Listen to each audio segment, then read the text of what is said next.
Le président algérien se rendra demain à Moscou pour signer un document de coopération stratégique. Demain mardi, le président algérien Abdelmadjid Tebboune se rendra à Moscou pour une visite officielle de 3 jours, au cours de laquelle il rencontrera son homologue russe, Vladimir Poutine. Des sources officielles algériennes ont déclaré que Tebboune se rendait à Moscou, accompagné d'une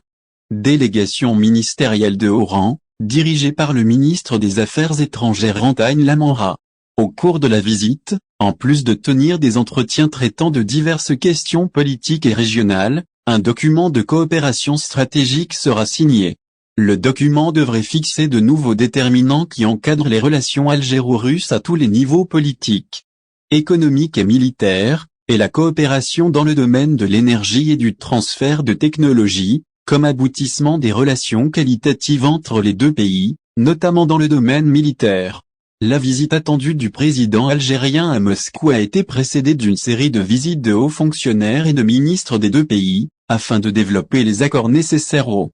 cœur du document d'accord stratégique, et de déterminer les priorités du prochain étape pour chaque partie. Le dernier en date étant la visite du vice-ministre russe de l'Industrie et du Commerce, Vasilius Makov, samedi dernier, en Algérie, et sa rencontre avec le ministre algérien de l'Industrie, Ahmed Zagdar, où ils ont discuté des domaines d'un éventuel partenariat industriel, notamment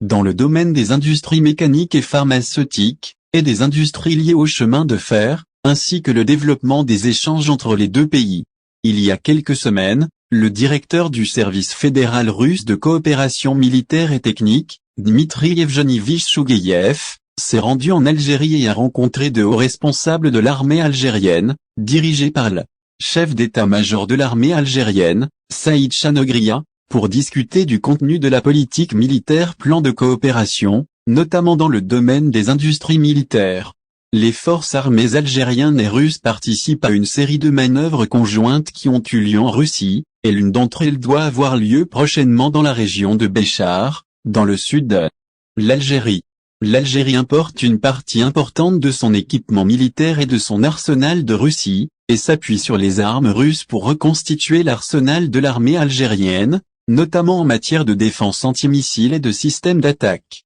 Le ministre russe des Affaires étrangères, Sergei Lavrov, avait annoncé le projet de cette visite pour la première fois lors de son séjour en Algérie en mai dernier. Le président algérien a confirmé, à la fin du mois dernier, qu'il se rendrait à Moscou à l'invitation du président Vladimir Poutine. La visite du président algérien en Russie raviverait les réticences et les pressions que les partis américains tentent de faire peser sur l'Algérie, en raison du développement de la coopération militaire et des contrats d'armement russes en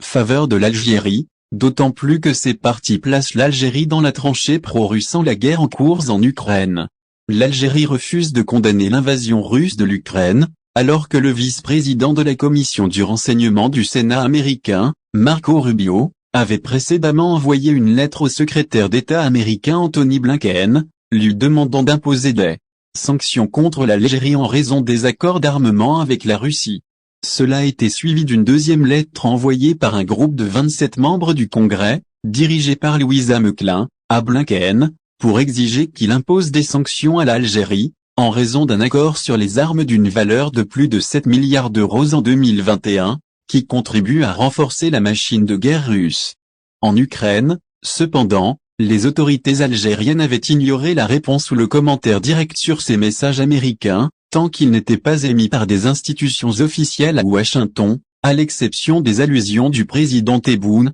dans lesquelles il a déclaré que l'Algérie a des relations avec Moscou comme elle l'a fait relation avec Washington, et qu'il est un pays neutre et maître dans sa décision politique et dans l'appréciation de ses relations internationales.